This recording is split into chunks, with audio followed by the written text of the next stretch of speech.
नमस्कार, मैं दुष्टर उपाध्याय। पाकिस्तान इन दिनों अपने कर्मों का फल भोग रहा है। पाकिस्तान की सेना और सरकारों ने जिस तरह से जिहादियों की जमात को बढ़ावा देकर उनके अंदर काफिरों के प्रति नफरत का जहर घोलकर उन्हें पालने का काम किया, आज वही पाकिस्तान को दहला रहे हैं। दुनिया को अच्छे से पता है कि पाकिस्तान में कितने आतंकी संगठन हैं जिनके कमांडर और मुखियाओं को पाकिस्तान की सेना सुरक्षा देती है, उनको हथियार मुहैया कराती है, सारी सुख सुविधाएं देती है। पाकिस्तान में इन दिनों लगातार एक के बाद एक धमाके हो रहे हैं जिसने पाकिस्तान की सेना और सरकार की नींद उड़ा दी है। सबसे बेहूदगी और हैरानी की बात तो यह है कि आतंकी मुल्क पाकिस्तान इस तरह के धमाके का आरोप भारत पर लगा रहा है।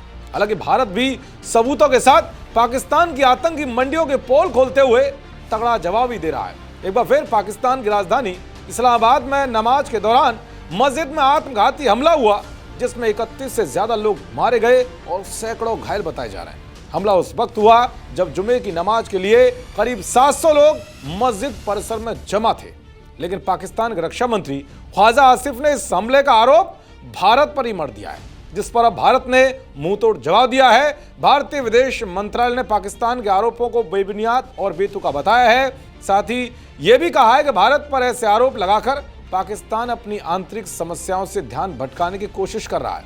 विदेश मंत्रालय की तरफ से जारी बयान में कहा गया है कि इस्लामाबाद की एक मस्जिद में हुआ बम धमाका निंदनीय है और भारत इसमें हुई जान माल की हानि पर शोक व्यक्त करता है। विदेश मंत्रालय ने कहा कि यह दुर्भाग्यपूर्ण है कि पाकिस्तान अपने सामाजिक ताने बाने को परेशान करने वाली समस्याओं को गंभीरता से सुलझाने के बजाय अपनी घरेलू बुराइयों के लिए दूसरों को दोष देकर खुद को धोखा दे रहा है। भारत ऐसे किसी भी आरोप को खारिज करता है जो जितना आधारहीन है उतना ही बेकार भी है।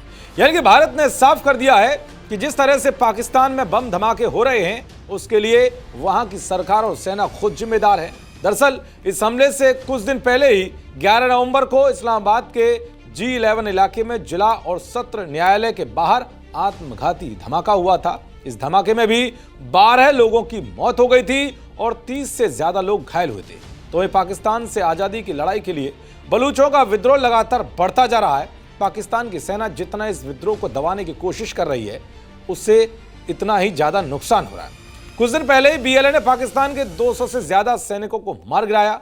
उधर TTP भी पाकिस्तानी सुरक्षा वालों को निशाना बनाकर उन्हें मौत के घाट उतार रहा है।